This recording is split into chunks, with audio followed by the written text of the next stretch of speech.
concerned? What are those telltale signs that I need to seek help? That this is not just kawaida sadness, kawaida stress, kawaida fear. You know, this is something different. Yeah. So I think in all mental, maybe health issues, either it's depression, anxiety. Anxiety is very normal. It happens today. Yeah. I was anxious coming here. Yeah, it's very normal. Also, being sad is very normal. You can't go through life without being sad or being stressed. It's normal. But how we know it's extreme to the point where we tell you, you need to go get checked up, is when it actually disrupts your day-to-day life. So you're not able to move on with your life and function in the normal way. Then you know there's a problem. Okay. So when we are talking about trauma, there are, I think, a few signs I mentioned at the beginning. Yes. I talked about the painful thoughts.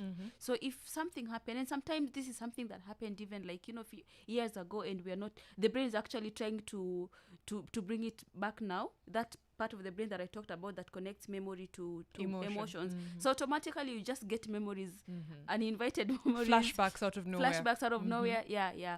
So one of the ways that this can show is through those painful memories. This can either be nightmares. This can either be flashbacks. Yeah. There's a friend of mine that I was actually suffering from that, and because that was like years ago before I went into the psychology field, and actually people used to think that hey, it's we need to take this person back home and see who in the village is doing what. Exactly. Because he used to get those flashbacks, but at that time we didn't understand what flashbacks are, and he'd go like, I see a car coming, you know what's happening, and you're like, okay, by the way, say I'm cheesy. So what do we need to do? So we probably need, I actually was need out of school, and he went back to the village. So by the time a psychologist was coming to intervene, then it was like, okay, this is because this person is getting flashback. There is something that happened. Coming to realize when the boy was 8 years old, he got into an accident with his dad. And that's what's been coming back. That's what has been coming back. And it can come back in form of nightmares. It can come back in forms of unwanted thoughts. Another way this shows is your emotions being constantly on edge about something. So you really need to ask yourself, what about this thing is actually triggering me as a person? Yeah. And of course, if it lasts like for a long time, right? Yes. Something can stress you, alafu ipite. Yeah. But if it's continually... Constantly, then you need to ask yourself. Or even people are actually living their lives and they have those traumas that they haven't healed. Yeah. So why are you constantly on edge as a person? Why are you always angry? Yeah. If we are talking about the freeze mode that I talked about earlier, it could look like something like being numb, emotionally numb, because those part of your body is not. It's constantly in the freeze mode. Yeah. So what happened? Is there maybe something that you need to heal for you to be able to function as a normal human being? Yeah? And I know some of these things are things that you deal with at Nivishe, right? Yes. Yeah. Is it possible to, to be able to approach you in case someone needs help and things like that? Yes, of course, we do. In fact, right now we are doing a lot of mental health first aid on trauma because of what just happened recently. With the floods. The floods, a lot of people have like traumas.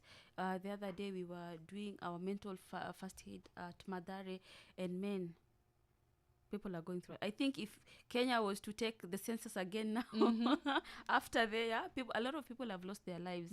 A lot of people have lost their lives, and people are actually living in that mode now.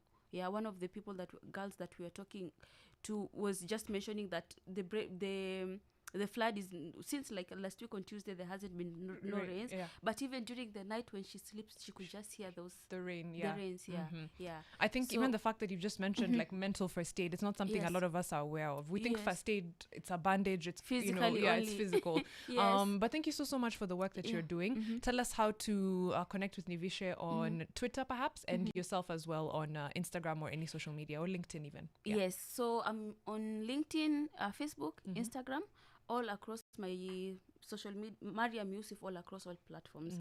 Then how to get Nivishe is Nivishe Foundation again, across all social media platforms.